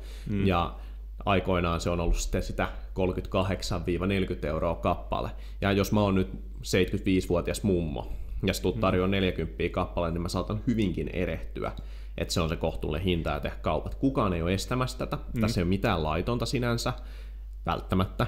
Ja tämä on mihin se johtaa. Ja sillä mummolla ei mitään mahdollisuutta, jos se soittaa mihinkään ja kysyy minkä hintainen, tämä vastaus on se, että ei me tiedetä, ei täällä ole markkinahintaa. Niin, koska ei sitä markkinaa. Niin, eli se markkinan olemassaolo turvaa sitä, että yksityissijoittaja ei pysty tulemaan määräänsä enempää kusetetuksi. Joo. No, jos me mietitään tällaista, että sillähän on ihan vankat perusteet, minkä takia yritys haluaisi tehdä vaikka tämmöisen reverse splitin pörssissä. Mutta mitkä on niitä syitä, minkä takia listaamaton yhtiö tekisi? Koska eihän sillä ei turvata pörssissä olemassaoloa, mikä on osa reverse splitin syy, tai sillä ei myöskään turvata likviditeettiä, kun tehdään splitti. Niin miksi listaamaton yhtiö tekisi tällaisen reverse split-ratkaisun, koska tiedetään, että kuitenkin on omistajia, joilta menee ohi, että näin tapahtuu, ja sen takia ehkä tästä hinnan muodostumisesta tulee vieläkin hämmentävämpää, niin kuin esimerkiksi mainitsit. No, musta tuntuu, että joskus ainakin osa Suomen listaamattoman markkinaspliteistä on tehty ihan hyvässä tarkoituksessa ilman, että on tarkoitus aiheuttaa kenellekään mitään pahaa. Voisi vaikka esimerkiksi heittää KPY:n, Kuopion puhelinyhdistyksen, niin hehän ovat pilkkoneet sen alun perin pari tonnia maksaneen yhden puhelinosakkeen nyt niin kuin 400 osuuteen pari väliaskeleen kautta. Ja mikä siinä on ehkä loogista, tai voisi ainakin leikkiä, että on loogista, on se, että jos sä haluat luopua vain siitä osasta, niin se on nyt mahdollista. Eli pienemmissä erissä kaupankäynti mahdollistuu, että teoriassa likviditeetti paranee. Oikeastihan se likviditeetti tässä markkinalla on niin olematonta, että en ole ikinä nähnyt tilannetta, että nostetaan osa jonkun KPY-osuudesta. Mistä tapahdu. Eli varmaan se hyötysuhde on ihan täysin marginaali, mutta periaatteessa se on niin kuin tehtävissä, mutta Findahan taas teki sellaisen tempun, että ne muutti itsensä OYJ:ksi ja siinä yhteydessä yhdisti osakkeet nimenomaan 1:5, eli nykyään 5 osaketta muuttuu 1 osakkeeksi, ja jos se ei mennyt tasan, ja tässä se tulee se pelimiesliike, niin yhtiö lunastaa ne osakkeet, tai yhtiö ei lunasta niitä osakkeita, vaan ne laitettiin julkisen kaupankäynnin kohteeksi huutokauppaan, ja käytännössä yhtiön johdon vaikutuspiiriin kuuluva taho sitten osti nämä sieltä huutokaupasta aika edulliseen hintaan. Mutta totta kai tätä ei voi kritisoida määränsä enempää, koska se oli kuitenkin julkinen huutokauppa, johon kaikilla oli mahdollisuus osallistua, mutta se on sitten totta kai kysymys, että kuka siihen olisi halunnut laittaa satoja tonneja, jos se ei kuulu yhtiön niin kuin johdon vaikutuspiiriin. Joo, ja tuo on varmasti siinä ehkä jopa likviditeetin näkökulman sijaan siinä näkökulmana saattoi olla, että saatiin poistettua niitä pienomistajia sieltä joukosta. No varmasti toi yhtenä, mutta totta kai se välillinen seuraus on se, että siellä markkinoilla on hirveä määrä nyt hämmentyneitä osakkaita, jotka eivät oikeastaan tiedä minkä verran ja minkä arvoisia asioita he omistavat. Joo. No, näin siinä varmasti käy, ja niin kauan kun markkinat listaamattomilla ovat listaamattomia, niin se saattaa jatkua. No, itsekin nyt Evon Capitalissa mukana olevana henkilönä, hallituksen jäsenenä, niin näistä asioista jonkin verran tiedän ja olen seurannut, mutta miten sitten tämmöinen listaamattomien kaupankäynti lähtee liikkeelle? Kuvitellaan, että meillä on tämä aikaisemmin mainitsemasi mummo, hänen perintönään sitten lapset saavat haltuunsa 2 000 euron edestä listaamattomia osakkeita, ja totta kai siellä on ehkä fiiliksen se, että perintöverot pitäisi maksaa, jotain pitäisi likvidoida, niin miten tämän tyyppinen henkilö sitten lähtee, jos ei ole olemassa niitä verkostoja? Suomalaisistahan vain jollain muutamalla prosentilla on listaamattomia osakkeita lainkaan, niin verkostoja ei oletuksena satunnaisella henkilöllä ole. Niin tällaisessa tilanteessa, miten henkilö lähtee etsimään itselleen tahoa, jolle myydä? No varmaan uskoisin, että ihmiset lyö sen Googleen, että myy listaamattomat osakkeet, ja toivon mukaan ne päätyy Evon Capitalin verkkosivuille ja jättää meille tarjouspyynnön niistä, mutta toisaalta siellä on myöskin muita tahoja, Googles, Kourallinen, osa niistä on aktiivisempia, osa epäaktiivisempia, monet niistä tahoista on hävinnyt viime vuosien aikana pois, Ja toinen mitä on, niin osa näistä tahoista lähettää aktiivisesti jopa ihan kirjepostia ihmisille, että hei, sä omistat tällaisia osakkeita ja me haluttaisiin ostaa ne. Niin en mä näe sitä mahdottomaksi, että se mummo kaivaa sieltä lehtikorista sen esitteen, että myy Findan osuudet tähän hintaan ja soittaa sinne. Niin totta, onhan siinä tietysti tämä, että jos on nuorena vaikka 60-luvulla niin puhelinliittymän kautta saanut haltuunsa puhelinosuuden ja nyt onkin omistuksessa, otetaan vaikka, niin, mitä nyt tiedän ihan lähipiiristäkin, niin Salon seudun puhelin vai Salon puhelin Oy, niin nykyään se on sitten Lounea omistuksessa, niin ei ole edes niin kauhean tietoinen siitä omistuksestaan, niin tämmöiset henkilöt varmasti ehkä enemmän tuo kirjepostikontaktointi on se, millä löytyy. Joo, se on varmasti yksi, ja yleensähän se niin kun tarve ostaa tai myydä, no sanotaan, että tarve ostaa syntyy yleensä jonkunnäköisen opportunismin tai sen kautta, että olisi vähän jännittävää ostaa tällaisia. Ne, jotka on ostolaidalla, niin tässä maassa jos siis en tunne montaa kymmentä aktiivisesti ostolaidalla olevaa listaamattomien, hajaomisteisten listaamattomien sijoittajaa. Eli aika harvinainen ryhmä on. Kyllä niitä on oikeasti enemmän. Me tiedetään, että Privanetin ostajapuolella oli siis satoja tai tuhansia tahoja yhteensä. Löytyy Privanetin siis tuolta tilinpäätöstiedotteista yleensä näistä asiakaskantojen koosta tiedot. Eli voidaan ajatella, että Privanetin tietojen perusteella tässä maassa on ehkä ollut 10 000 enemmän vähemmän aktiivisesti osto- tai myyntilaidalla olevaa tahoa listaamattomista. Suuri osa niistä varmasti myyntilaidalla. Mutta mitähän sä kysyit? Hyvä kysymys. Ihan loistava kysymys. Odotas. Äsken huomaa tässä, kun tunnin puhuu, niin ei enää koossa. No, ehkä sä vastasit siihen. Joo, ehkä toi jääköön tuohon, että kuinka paljon tahoja tässä maassa on. Joo, no se oli itse asiassa se oli just kysymys varmaankin. Tai itse asiassa se ei ollut kysymys edes, sä vaan jatkoit siitä. Mistä joo, no mutta se, joo, näin. Ihan hyvä näin. No niin, sitten muihin. No, listaamattomat yhtiöt on mielenkiintoinen ja siellä on kyllä paljon ihan mielenkiintoisia mahdollisuuksiakin, jos siellä markkinoilla osaa luovia. Paljon riskejähän siellä löytyy kanssa, lähtien juuri likviditeettiriskistä, siitä, että yrityksen omistajuus saattaa olla hyvinkin konsolidoitunutta, eli keskittynyttä tietyille tahoille, ja tietysti myös kaikenlaiset huijaukset sun muut, mitä nyt mainitsitkin, että on. No, tietysti se listaamattomat ei ole ainoa sijoitusympäristö, johon olet sotkeutunut mukaan, vaan olet myös mukana tämmöisessä kiinteistö- tai asuntopuoleen, enemmän asuntopuoleen sijoittavassa toimijassa. Kerrotko vähän siitä? Joo, eli Evorin kautta joskus syntyi ajatus siitä, että olisipa kiva, että olisi myös sijoitusasuntoja. Hirveän trendikäs omaisuusluokkaanikin oli joitakin vuosia sitten vielä. Ja todettiin, että tähän olisi mukava olla jotenkin niin kuin osallinen. Ja me sitten kerättiin Fortus-asunnot-nimiseen yhtiöön jonkun verran pääomaa ja lähdettiin ostamaan sinne sitten sijoitusasuntoja. Ja ehkä eroten monista toisista nuorista asuntosijoittajista, niin me ei päätetty ostaa mitään purkuuhanalla olevia maakuntakohteita, vaan lähdettiin ostamaan uudempia asuntoja ja nimenomaan aika rajusti kilpailuttamaan rakennuttajien niin kuin valmiiden asuntojen varastoja läpi. Ja aika tiukalla runnutuksella ja todella pitkillä neuvottelukierroksilla niin mielestäni saatiin tehtyä ihan hyviä ostoja, mutta yleisesti haluaisin tässä kohtaan kuitenkin sanoa, että asuntosijoittamisen odotustuottohan on osakemarkkinaa alempi. Että tämä on ehkä vain erilainen sijoitusmuoto sitten, ja mielestäni kaikista jännittävintä on ajatella se, että 20-vuotiaat tyypit saa yhtiölainan muodossa käytännössä yli 1,6 miljoonaa euroa lainaa ilman, että kukaan kysyy yhtään kysymystä ja mitään vakuuksia. Joo, tämä on ihan hauska huomio, ja uskon, että tämänkin jakson kuuntelijoista kuva tulee, että no nyt siinä parikymppiset ovat sotkeneet itsensä miljoonavelkoihin yrittäessään sijoittaa asuntoihin, ja näitä tarinoitahan löytyy historiasta. Kuitenkin ainakin olen vähän jopa nähnytkin, kun Excelit ovat sauhunneet näitä asioita pohtiessa, niin miten te perustelette itsellenne sen riskin, niin olla mukana hyvinkin vahvasti velkavivulla varustetussa liiketoiminnassa? No, tässä on varmaan niin kuin ensisijaisesti 3 asiaa, millä on väliä. Just toi, että asia on laskettu etukäteen aika tarkasti ja me osataan aika hyvin sanoa, minkä verran se on kassavirta negatiivinen minäkin ajanjaksoina. Eikä siihen pystytään varautumaan ja me ollaan valmiiksi kerätty yhtiölle puskuria, että meillä ei ole niin kuin riskiä mistään niin kuin alle vuoden tai 2 sisällä siitä, että kassa loppuu kesken missään nimessä.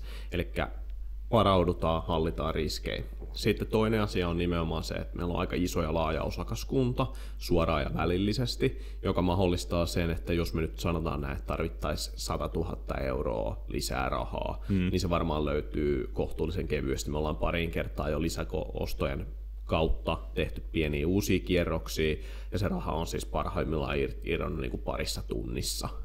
Et se on ollut yllättävän helppoa saada sitä lisärahoitusta siihen hommaan tähän mennessä. Ja sitten ehkä 3. pointti on se, että nämä lainaajat on ihan kohtuullisen pitkiä, ja se kassivirtainen kassitiivisuus on kuitenkin aika niin kuin marginaalista, niin mielestäni se ei ehkä ole niin absoluuttinen riski, kun sitä voisi niin kuin pitää sellaisenaan. Totta kai se on riskialtista, mutta kysymys ei ole mistään, että 2% omaa pääomaa, 98% vipua, vaan siellä on oikeasti tuntuva osuus omaa pääomaa pohjalla, ja nimenomaan lyhennysvapaiden kautta ja pitkien laina-aikojen kautta, niin se niin kuin kassavirtariski hajaantuu oikeasti tosi pitkälle ajalle, eikä ole mikään sellainen bullet-laina, että yhtiö kuolee, jos 2 viikon päästä ei ole 0,5 milliä tiskissä. Joo, toi oli ihan hyvinkin kuvattu tämä, ja semmoinen, mikä tietysti aiheessa mietityttää, niin hajauttaminen kiinteistömarkkinoilla, sehän toimii hyvin eri tavalla kuin mitä pörssissä voit tehdä hajauttamista, että eri toimialoihin, eri maihin. Onko teillä Suomessa olevia asuntoja, mutta onko siellä ollut, että onko teillä keskitettynä muutamaan yhtiöön vai onko sitten vähän eri puolilla maata, vai miten te valitsette kohteita? No, meillä on käytännössä siis pitkälti suurin osa Espoossa, pari Vantaalla, pari Kirkkonummella rakenteen osalta. Pari niistä on kaksiöt, loput on yksiöitä, eli kyllä tässä voisi sanoa, että maantieteellisesti sekä asuntotyypin osalta me kannetaan niin kuin aika spesifiä riskiä. Ja sitten siihen päälle se, että osa näistä tai kourallinen näistä kohteista on samassa taloyhtiössä. Monet muut hajaantuu useampaan eri taloyhtiöön, eli nämä kohteet, 15 kohdetta on nyt muistaakseni 5 eri taloyhtiössä. Eli hajauttamistilanne ei ole mitenkään valtavan hirveä, mutta se voisi olla paljon parempi. Joo ja ehkä tässä kuitenkin otatte sen riskin ja oletuksen, että PK-seutu kasvaa ja kehittyy. Mä koen, että se on Suomen alueellisista kehitysriskeistä kohtuullisen kantaa. Miten sitten tämmöinen, kun näillä asunnoilla, niitä on lähdetty tätä yritystä perustamaan, niin miten saatte mukaan, kun mainitsitte, että teillä on paljon omistajia, niin miten tämmöistä omistajapohjaa kasvatetaan? Eli miten saadaan ihmisiä innostettua mukaan osakeanteihin? Joo. Evon Capitalin 200 osakastahan toimii tärkeänä pohjana ja se on niin kuin mahdollistanut tämän homman liikkeelle lähdön. Ja Evon Capitaliin käytännössä sijoittajat kertyi ihmisten henkilökohtaisten kontaktien kautta, pitkälti niin kuin verkostojen kautta. Eli ajatellaan näin, että aluksi löytyy omien tuttujen kautta 30-40 omistajaa ja heidän kauttaan löytyy sitten lisää. Kyseessä ei ollut tosin onneksi mikään pyramidirakenne, että nämä ihmiset ei saanut siitä mitään hyötyä, että he suositteli tätä eteenpäin, mutta meillä oli mukavaa yhteistoimintaa, yhteistilaisuuksia, mietittiin yhdessä mitä tehtiin, heitettiin jopa ihan tikkataulu, että mitä osakkeet ostetaan, niin me ehkä tehtiin sitten mukavaa yhdessäoloa samalla. Ja sitten toinen, mikä on ehkä mahdollistanut sen, niin Fortus-asuntojen toimitusjohtaja Puurusen Tomi on ihan valtavan aktiivinen ja rahoitusalalla osaava ihminen, niin hän omien kontaktiensa ja tuttaviensa kautta pystyi vielä niin kuin keräämään siihen Evonin osakaskunnan päälle tulevien ihmisten lisäksi kourallisen sijoittajia. Ja se on ehkä yhdessä mahdollistanut sen, että Fortuksella on ollut riittävästi pääomaa toiminnan harjoittamiseen. Joo, sehän onkin tämmöinen kysymys juuri, että tämmöinen toimintahan ei välttämättä käynnisty pelkästään siitä, että ollaan varakkaita nuoria ja lähdetään sijoittamaan, vaan kyllä se vaatii sitä verkostoa, vaatii toimintaa. Ja en usko, että kukaan tässä nyt on laittanut satoja tonneja omaa pääomaa kiinni alkuun, vaan kyllä se on vaatinut sen, että porukkaa löytyy. Joo, niin sanotusti pitää olla sitä liitua, millä piirtää tässä hommassa. Ja mä koen, että vaikka oma omistusosuuteni on siis laimentunut tosi pieneksi molemmissa yhtiöissä tämän kautta, niin se, että se on mahdollistanut sen, että pääsee tekemään mielenkiintoisia juttuja ja pääsee niin sanotusti piirtää paljon isompaa kuvaa, mihin olisi yksin varaa, niin se on aika mielenkiintoista ja mielekästä. Ja samaan aikaan, kun molemmissa yhtiöissä niin omistajakuntaa osallistetaan aika aktiivisesti siihen ainakin siltä osin, mitä ne haluaa, niin se mahdollistaa sen, että ne ihmiset, jotka haluaa päästä mukaan tekemään jännittäviä juttuja huomattavasti isommalla pääomalla, mitä heillä olisi yksin varaa sijoittaa, niin heillä on mahdollisuus siihen. Joo, näinhän se on. Ja tuosta Evon Capitalista vielä, niin silloin kun mäkin olen mukaan tullut aikoinaan, niin Evonhan ei ollut puhtaasti listaamattomia sijoittava yhtiö, vaan se oli sitten oikeastaan koko omistajapohjan kanssa käytyjen keskustelujen kautta, niin todettiin, että se on se mielenkiintoinen suunta, johon lähdetään keskittymään. Ja ainakin voin sanoa, että on kyllä toiminut, että hyvin lähtenyt käyntiin. Joo, eli käytännössä salkun rakennehan on se, että meillä on kourallinen listattuja kohteita, jotka toimii lähinnä vakuutena meidän limitille, joka mahdollistaa sen, että meillä ei ole ihan hirveän isoa kassaa tarvitse pitää koko ajan niin kuin kädessä, ja sitten me käydään kauppaa listaamattomilla kautta joitain listaamattomia yhtiöitä holdataan, ja sitten meillä on siellä myöskin Gyro Distillerin lainakirja niin salkun pohjalla vaanimassa. Niin, tämä on tämmöinen. Kerrotko vähän lisää tästä Gyro Distillerin lainakirjasta? Se on ihan hauska tarina. Siis tämähän on yksi ensimmäisiä liiketoimia, jonka Evon on tehnyt aikoinaan, tai yksittäinen ensimmäisiä pitkän sitoumusajan liiketoimia, joka me ollaan tehty.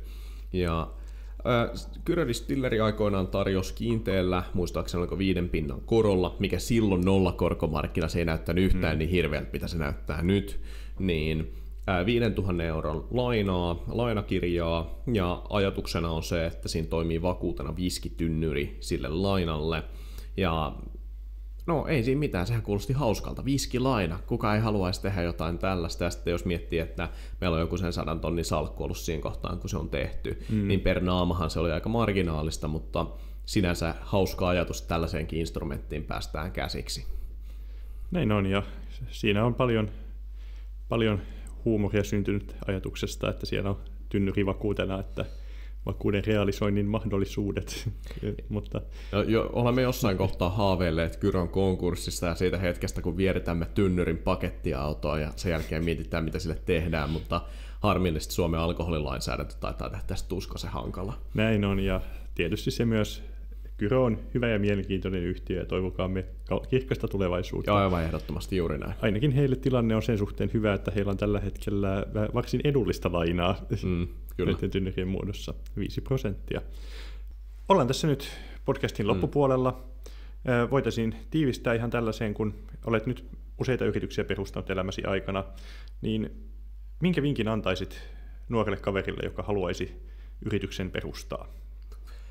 Ai että, loistava kysymys. Ja ensimmäinen vastaus on se, että miettii ihan oikeasti, että haluaako olla yrittäjä. Siis tämän tilitoimistohomman kauttahan mulla on syntynyt näkemys siitä, että 5 vuotta sitten mä olisin sanonut, että kaikkien kuuluu kokeilla yrittäjyyttä ja ryhtyä yrittäjiksi. Mä oon muuttunut aika paljon kyynisemmäksi se homman suhteen, nyt kun mä oon nähnyt 260-300 eri yrittäjää, miten ne toimii. Niin yrittäjyys ei todellakaan sovi kaikille. Se on pirun brutaali peli, ja siellä on helppo laittaa oma taloutensa todella solmuun pitkäaikaisesti siinä hommassa, jos ei ymmärrä tai ainakaan ole valppaana siinä, mitä tekee. Eli ensimmäisenä harkinta, haluanko olla yrittäjä? Se on tärkeä. Sitten toinen on se, että ihmiset sanoo, että seuraa sun unelmia, se on keskimäärin mun mielestä huono vinkki. Okei, sun on pidettävä siitä hommasta ja ymmärrettävä, oltava riittävän hyvä siinä, mitä sä teet.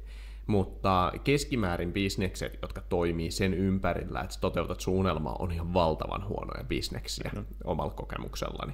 Eli sitten pidä harrastus erillään. Sä tuhot sekä harrastuksen että sun taloutesi, jos sä yrität seurata sun unelmia liikaa bisneksessä. Ja ehkä kolmas on nimenomaan se, että mieti sitä, että haluatko sä nyt ihan oikeasti olla ammatinharjoittaja, joka sitten tarkoittaa, että sä rakennat sun bisneksen ihan eri tavalla, vai haluatko sä ihan oikeasti pyörittää liiketoimintaa niin, että sulla on joko alihankkijoita tai työntekijöitä ja sä rakennat jotain, joka on sun omaa työpanosta isompaa, koska se on taas tosi eri homma lähteä rakentamaan liiketoimintaa, kun toimii elinkeinoharjoittajana. Näin on. Tuo oli mun mielestä ihan mielenkiintoinen rajaus siinä, että monesti yrittäjyys nähdään sellaisena kädet savessa tekemisenä, ja vaikka liiketoiminta tekee, niin se saattaa hyvin olla sitä, että siellä mukana ollaan, mutta kuitenkin jos haluaa jotain isompaa, niin sitä ei voi rajata pelkästään siihen omaan tekemiseen, pitää löytää ihmisiä mukaan. Ja miten isossa roolissa näetkin sitä, että jos yritys lähtee perustamaan, niin perustaa sen oikeiden ihmisten kanssa ennemmin kuin lähtee yksin koettamaan? No täytyy sanoa, että mulla on aika vähän kokemuksia siitä, että mä ihan yksin toimisin yrittäjänä. Eli käytännössä ihan ensimmäisistä jutuista asti, niin siellä on ollut melkein aina 3-4 henkeä, jonka kanssa sitä on tehty. Ja kyllä niin kuin suurimmat onnistumiset ja epäonnistumiset on liittynyt henkilöihin, jonka kanssa sitä bisnestä rakentaa ehdottomasti. Ja toinen asia, jonka mä haluaisin tästä antaa vinkkinä, on se, että jos sä oot epävarma jostain henkilöstä, älä ota sitä osakkaaksi, ota se töihin tai ota se alihankkijaksi siihen bisnekseen. Sä voit rakentaa paljon parempia alihankintasoppareita ja yhteistyökuvioita yleensä kuin liikekumppanuuksia. Liikekumppanuus on ihan äärimmäisen hankala peli. Se vaatii todella syvää sitoutumista, ja se yritys on niin kuin omalla tavalla vähän niin kuin lapsi, etenkin osakeyhtiö. Sä et voi tappaa sitä halvalla pois niin kuin näin, vaan se vaatii pitkäaikaista sitoutumista. Niin mä en niin kuin lähtisi niin herkästi perustamaan yhtiötä toisten ihmisten kanssa, mitä mä näen suurimman osa ihmisten tekevän, plus mitä mä oon itse tehnyt joskus 18-vuotiaana. Olisin todella äärimmäisen nirso sen suhteen, kenen kanssa mä harjoitan liiketoimintaa. Niin totta. Siinä on kuitenkin se, että jos sitten yrityksen merkittävänä omistajana on henkilö, joka ei haluakaan enää edistää yrityksen toimenpiteitä ja ei ole mitään syytä hänen sitoutua enää toimintaan, niin joko henkilö pitää ostaa ulos, miettiä, että miten tämä voidaan jatkaa, vaikka henkilö ei ole siinä mukana, ja silti omistaa vaikka 1/3 koko liiketoiminnasta, ja muuten niin se kyllä aiheuttaa valtavia ongelmia. Monestihan tämä näkee, sanotaan, että ei kannata perustaa yritystä kaverin kanssa, mutta kai se rajaus on enemmän siinä, että kannattaa miettiä, että minkä tyyppisen kaverin kanssa, jos kaverimääritelmäkin monesti saattaa olla enemmän se, että henkilön kanssa tulee hyvin toimeen. Joo, kyllä, just näin. Ja mä haluaisin ehkä tätäkin vielä tarkentaa sen verran, että mun mielestä toi, mitä näkee etenkin nuorten yrittäjäkursseilta jossain muualla mainostettavat, että älä perusta firmaa kaverin kanssa. Joo, mutta sä oot harjoittamassa nyt liiketoimintaa, joka on todella paljon yhteistä fokusta, yhteistä riskinottoa, jossain tapauksessa niin kuin parisuhteen tasosta dedikaatiota vaativaa hommaa, niin et sä nyt lähde tekemään sitä jonkun ihmisen kanssa, johon sä et luota. Sun pitää luottaa ihan äärimmäisen paljon siihen henkilöön, jonka kanssa teet liiketoimintaa, ja teillä pitää olla yhteinen niin kuin näkemys siitä, että millä tavalla tehdään ja mihin suuntaan mennään. Ja käytännössä se tarkoittaa, että sä annat sille vastapuolelle sun kaikki mahdolliset henkilötiedot, yleensä palkanlaskennan ja muiden kautta välillisesti, teillä on yhteiset pankkitiedot, jos on firman rahat kiinni, niin ne jutut, että ihmiset on silleen, tapasin messuilla hauskan tyypin ja perustan sen kanssa firman, niin tekisi mieli vaan huutaa, että ei. Näin on, ja tämä on tosiaan mun mielestä ihan hyvin sanottu, että ei se kaverin kanssa yrityksen perustaminen välttämättä ole niin ongelmallista kuin miten se nähdään. Toki kyse on siitä, että miten paljon kiinnittää huomiota niihin ominaisuuksiin siinä kaverissa, jotka on oleellisia. Että ehkä yrittäjäriskin ottaminen on vähän erilainen kuin työntekijäriski siinä määrin, että pitää oikeasti tietää, että se kaveri tekee sovittut asiat ja jossain aikataulussa. Siis totta kai se on loistava tapa niin kuin tuhota teidän kaverisuhde, mutta mä ehkä niin kuin sanoisin ihmiselle niin, että sä et valitse sitä liikekumppaniksi sen takia, että se on kaveri, vaan sen takia, että se on hyvä tietyissä asioissa, teillä on yhteinen visio ja sä luotat siihen. Se on niinku se määritelmä, jolla on merkitystä. Ja se on usein melkein aina tarkoittaa, että se ihminen on myös sun kaveri. Eli se, että sulla on noin syvä luottamussuhde jonkin ihmisen, jonka kanssa sulla on jotain todennäköisesti yhteistä harrastusta tai tekemistä, jos teillä on samoin niin kompetenssialoja, niin on se aivan äärimmäisen epätodennäköistä, että se on täysin randomi ihminen. Näin se on. Ja tietysti se omistajapohja yrityksessä muuttuu ajan kanssa sitä mukaan, kun yritys kasvaa ja siihen tulee mukaan ehkä toisia osakkaita tai muuta. Ja siinä monesti käy myös niin, että sitten kun ollaan siellä kädet savessa tiimin kanssa vuosikausia, niin kyllä niistä ihmisistä tulee kavereita. Kyllä. Vaikka ei perustanut kavereiden kanssa, niin siinä se vertaus ei välttämättä ole niin relevantti. Ja mä haluan kuitenkin muistuttaa, että esimerkiksi perheyhtiöthän menestyy tilastollisesti todella hyvin. Eli se, että sulla on ihmisiä, johon sä luotat tai jotka on sun lähipiiriä, Joo. niin heidän kanssaan liiketoiminnan harjoittaminen ei ole mitenkään kovinkaan tuhoon tuomittu ainakaan tilastollisessa mittakaavassa. Niin siinä on se yhteinen tavoite, jonka eteen tehdään töitä. Ja ehkä sen näkee kuitenkin yritystoiminnassa, että parhaiten pärjää ne toimijat, jotka ihan alusta saakka on selkeä tavoite ja visio, johon mennään, mutta ovat valmiita myös sitten suuntaamaan uudelleen, kun huomataan, että tämä alkuperäinen idea ei ollutkaan niin hyvä. Kyllä.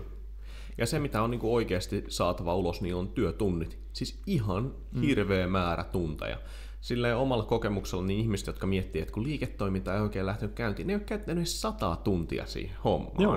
Ne ei ole käyttänyt, siis ne on tehnyt sivutoimisesti sitä vuoden, eli jonkun 5 tuntia viikossa. Ja sitten ne miettii, kun se homma ei oikein ota tuulta alleen, niin kun omalla kokemuksella, niin kaikki niistä liiketoiminnoista, jotka on mulla saanut eniten tuloksia aikaan, niin on vaatinut sen, että siihen systemaattisesti laittaa yli 100 tuntia kuussa, mielellään enemmän kuin yksi ihminen, niin silloin syntyy hyviä juttuja.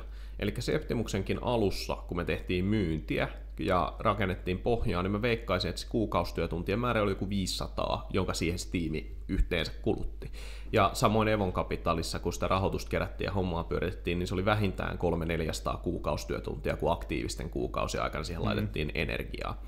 Eli se vaatii ihan poikkeuksellisen paljon energiaa ja tunteja, ja mun mielestä ihmiset usein luovuttaa ennen kuin ne on oikeasti tehnyt sitä panostamista siihen hommaan. Niin onhan siinä tässä yrittäjyyspolussa usein se että jos siinähän voi mennä vuosia ennen kuin yritys tekee tulosta, vaikka tehtäisiin kaikki oikein ja hyvin alusta saakka, jolloin yrittäjä, joka välttämättä ei näe sitä visiota siellä vuosien päässä, niin saattaa tehdä pari vuotta ja luovuttaa, kun ei tule tulosta. Mutta jos se vakiintuminen ja liiketoiminnan selkeytyminen on vasta siellä 4 työvuoden päässä, niin sitten on luovuttanut liian aikaisin. Just näin, ja tässä edelleen tulee se, mitä mä sanoin, niin ammatin harjoittaminen ja liiketoiminnan rakentaminen on eri juttuja. Sä voit ryhtyä ammatin harjoittajaksi ja tehdä valokuvauskeikkoja, yksittäisiä juttuja 5 tuntia viikossa. Se homma voi toimia, sä voit saada sillä kivaa lisätuloa, se on ihan täysin mahdollista. Mutta jos sä rakennat liiketoimintaa, jotain itseesi isompaa, niin pelkästään se niin kuin ympärillä olevien asioiden managerointi ja yhteistyösuhteiden luonti ja erinäköisten niin kuin rakenteiden, jotka on itseesi isompi, esimerkiksi hyvän niin kuin dokumentaation luominen kaikesta, mitä sä teet, niin vaatii niin sairaita tuntimääriä, ja se on niin paljon hitaampaa se alkuvaihe liiketoiminnan luonnissa, että sä saat oikeasti rahaa liikkumaan sen homman kannattavaksi kuin ammattiharjoittamisessa. Kyllä.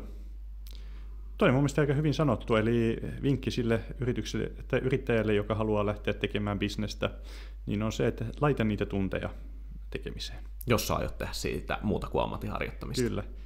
Ja tietysti se ammattiharjoittajan niin vinkki voi olla myös aika sama, että alkuvaiheessa etenkin kun ne asiakkaat pitää hankkia, niin pitää laittaa aikaa ja resursseja ja miettiä muutakin, että se ei välttämättä lähde yrityksen toiminta siitä, että olen hyvä tässä yhdessä asiassa, joten perustan tämän ympärille yrityksen, koska sitten yrittäjänä ei riitä, että on hyvä siinä. Pitää olla myös taloushallinto, pitää osata johtaa, pitää myös olla riskiottokykyä. Että se vaatii paljon enemmän. Joo, ja jos mietitään, millaista ammattiharjoittajat menestyy, mitä mä näen meidän asiakaskunnasta, siis edellisestä ei pidä ymmärtää, että ammattiharjoittaminen on väärä valinta. Se on vaan erilainen valinta, kun harjoittaa liiketoimintaa. Mutta siinä useimmiten niin se, että siellä on 1 tai 2 isoa asiakkuutta, jotka on olemassa ja tiedossa, kun se toiminta perustetaan pohjalla, niin se on se, mikä varmistaa, että siitä tulee hyvä business, ja niiden kautta alkaa syntymään muuta ympärille. Se on niin kuin omalla kokemuksella sellainen keskeinen menestyksen palanen. Hyvin usein se toimii niin, että sä oot ollut aiemmin laitoksessa töissä, ja sitten hyppäät yrittäjäksi, sitten sulla alkaa tulla samanlaisia keikkoja siihen ympärille, tai sitten se voi toimia niin, että sä oot löytänyt jostain jonkun yhteistyökumppanin, jonka kanssa te teette soppareita, sä alat niin kuin yrittäjänä tekemään töitä sinne, ja nimenomaan se, miten sä teet hyvästä ammattiharjoittamisesta, loistavaa ammattiharjoittamista on se, että sä hajautat sen sun toimeksiantoriskin niin, että sulle tulee muitakin toimeksiantoja, ja se, että sulla on muita toimeksiantoja, sen niin fundamentaalinen hyöty ei ole välttämättä pelkästään se riskien hajauttaminen, vaan se, että sä ymmärrät, mikä sun arvos on. Sä voit kilpailuttaa sun hintaa ylöspäin, sä ymmärrät, mitä ihmiset haluaa susta maksaa, ja sulla on mahdollisuus sitten sanoa sille toiselle, että ei, mulla on parempi keikka, mä en suostu tekemään tätä tällä hinnalla, koska muuten sä oot silleen, että ok, ja jatkat ikuisesti sille niin kuin 15 € tunti alihankinnalla, joka on muuten niin kuin hintatasostaan täysin kestämätön niin kuin malli mitään bisnestä. Jos sitä näkee tiettyjä yrittäjiä, jotka tekee paljon työtunteja, mutta elää siellä köyhyysrajalla sen takia, että joutuu ottamaan vastaan myös ne asiakkaat, jotka eivät maksa riittävästi. Ja vaatii kovan työn, että pystyy hankkimaan sellaisen asiakaspohjan, että voi kieltäytyä. Ja monesti se on vähän tuhon tuomittu, jos alusta saakka ottaa vastaan kenet vaan, tai minkä vaan tahon asiakkaaksi millä vaan hinnalla, koska siitä syntyy se kierre, että ei voi ottaa riskejä enää. Toinen asia, jota mä sanoisin, niin pitää uskaltaa myös lopettaa. Pitää tehdä oikeita juttuja, ja jos se ei toimi, niin sun pitää lopettaa, ja lopettaa ajoissa. Pienyrityksellä velkaantuminen on tosi huonoa bisnestä, käytännössä aina. Niin kun mä näen niin usein pienyrittäjiä, jotka on silleen, mun kannattaa ottaa tää 40 tonnin laina, jotta tää homma menee paremmin. Mä en ole käytännössä ikinä nähnyt, että se homma toimisi ihan olennaisesti paremmin sen jälkeen. Pienyhtiön on niin hankala hallita kassavirtojaan, se toiminta on jo fundamentaalisesti tosi riskialtista, että milloin asiakas maksaa, tai milloin mitkäkin verot erääntyy, jos sä et keskity siihen kovasti taloushallintos kanssa, että ne ikävät yllätykset, jos sä laitat siihen päälle vielä lainanlyhennykset, niin se tappaa sen bisneksen. Joo, on se tietysti, että jos siinä normaalin liiketoiminnan päälle pitäisi ylipäänsä sen, että saa yrittäjän nostettua itselleen sellaista palkkaa, jolla elää, niin siihen päälle vielä pitäisi lyhentää 600 € kuussa jotain yrityslainaa. Kyllä. Niin kyllä se syö aika äkkiä sen liiketoiminnan koko potentiaalin. Joo. Ja elinkeinonharjoittajia mä kannustan hakemaan aktiivisesti oman alan töitä samaan aikaan niin kuin ihan palkansaajana, koska se mahdollistaa sen, että sä löydät mahdollisesti uusia toimeksiantoja sen kautta, ja sä voit todeta, hei, mä voisin tehdä tämän mun firmalla, että laitetaan kertaa 1,8 palkkaan. Tai toinen mahdollisuus niin kuin on se, että hei, hetkinen, nämä ihmiset maksaa mulle normaalina palkansaajana jo enemmän kuin mä saan tästä alihankinnasta, jonka jälkeen sä kilpailutat sen sun nykyisen työnantajan uudestaan, eli sen sun toimeksiantosopparin, tai sitten sä toteat hänelle, että kiitos kovasti, mutta nyt harmillisesti mä siirryn toisiin hommiin ja siirryt palkansaajaksi.